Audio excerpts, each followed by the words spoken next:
నమస్కారం HR TV9 news కి స్వాగతం. ప్రతిక్షణం ప్రజల కోసం. మహిళలపై జరుగుతున్న దాడులు వెంటనే మహిళలపై జరుగుతున్న దాడులు వెంటనే మహిళలపై జరుగుతున్న దాడులు వెంటనే రాజధాని కోల్కతాలో నర్సింగ్ చదువుతున్న విద్యార్థి మమోతి అనే విద్యార్థిని గత కొంతమంది మానవ మృగాలు అత్యాచారం ఆమె మెడని విరగ్గొట్టి కళ్ళ నుంచి రక్తం వచ్చే విధంగా ఆమెను కిరాతంగా చంపిన నిందితులను కఠినంగా శిక్షించాలని ఎన్ఎస్యూఐగా డిమాండ్ చేస్తున్నాం. మనకు స్వాతంత్రం వచ్చి 78 ఏళ్ళు అవుతున్నా కూడా మహిళలకు రక్షణ లేకుండా పోతుంది.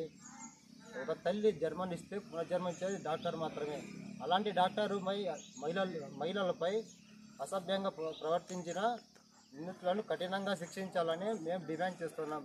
ఇప్పటికైనా నిందితులను ఉరి తీయాలని మేము కోరుకుంటాం. లేని పక్షంలో దేశవ్యాప్తంగా పెద్ద ఎత్తున ధర్నా చేస్తామని ఈ సందర్భంగా తెలియజేస్తున్నాం.